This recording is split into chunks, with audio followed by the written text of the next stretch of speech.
Hello and welcome back to the Naked Expat channel. Today's myth is a tasty one that smells amazing, looks exotic, and, depending on your stomach, might send you sprinting to the bathroom like an Olympic qualifier. It's the myth that, when you move abroad, you'll eat local food every single day.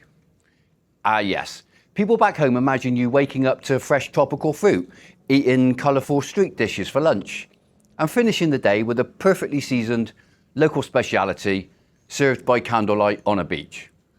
Meanwhile, in reality, you're at home eating dry crackers and staring at a jar of peanut butter because your stomach is still negotiating terms from last night's dinner. Let's dive in.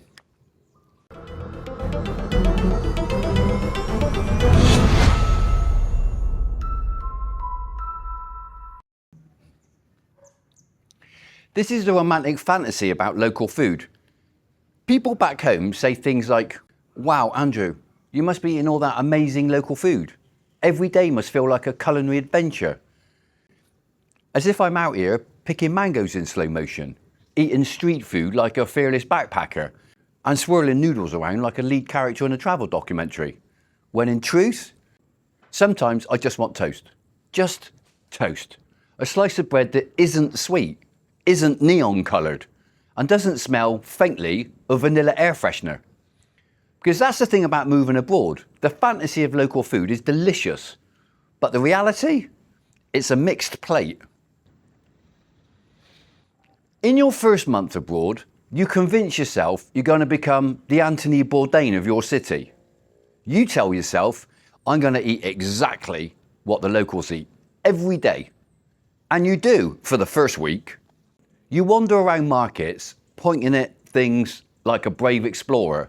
You try dishes you can't even pronounce.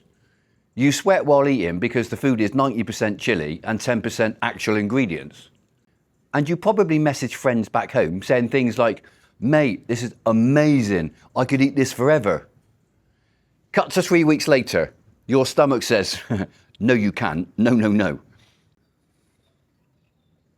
You will get the inevitable food fatigue. Every expat hits this moment, a very specific moment where the local food suddenly becomes too local. It could be the 6th time you've eaten rice that day, the shock of discovering an entire fish staring at you from the plate, the realisation that everything seems to be fried, or finding out your favourite dish contains part of an animal you didn't even know were edible. There's always that one time where you politely smile and say, "Oh wow, this is interesting." But on the inside, you're thinking, how do I escape this meal without offending anyone or crying into my plate? Comfort food becomes panic buying. Every long-term expat eventually becomes that person in the supermarket. You know the one, the person who sees real cheese and gasps out loud, spots imported cereal and nearly faints, buys 4 jars of pesto because what if it disappears again? And hugs a bottle of olive oil like it's a lost relative. Your trolley looks like you're preparing for the apocalypse, but it's actually just Tuesday. And when you post photos of your haul online, people back home comment with things like, "Why don't you eat local food instead?" Because this cheese costs the same as a small washing machine and I've earned it. Let's look at some funny local moments every expat experiences. The first one, the mysterious soup experience. You think you're ordering chicken soup. You get something that looks back at you. You smile, you nod, but internally you scream.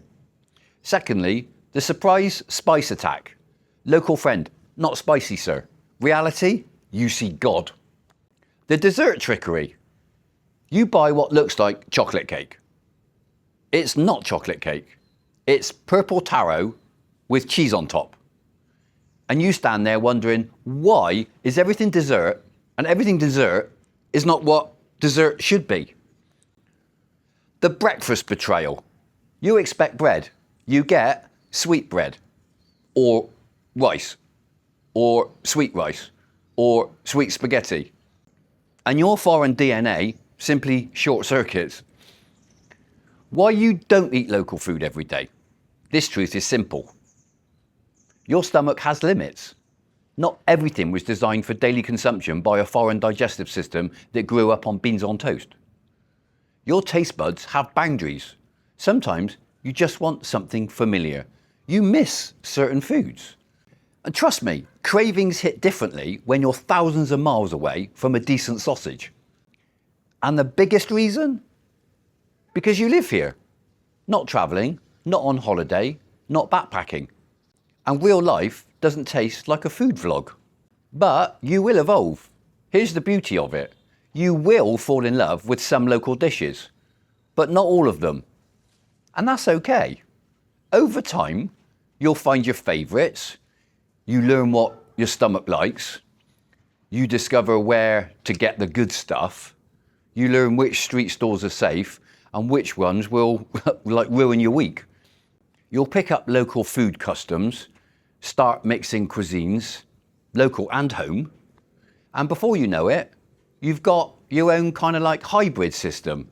Local food 3 times a week, comfort food when you need it, and the occasional mystery dish when you're feeling brave. That's what real expat eating looks like. So, the myth, you'll eat local food every day.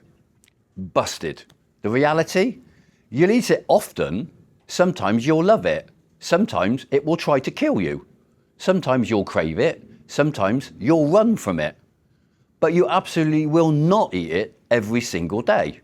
Because being an expat doesn't turn you into a culinary superhero.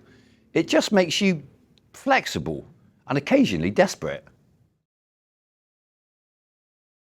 If you enjoyed this episode of my Expat Myth Mini-Series, please do me a huge favour because it does help my channel. Like, subscribe and share it with somebody else who might enjoy it. And do consider becoming a channel member for exclusive discounts, early access to most of my new videos, and soon a weekly members only live stream. Thank you for watching, and as always, enjoy.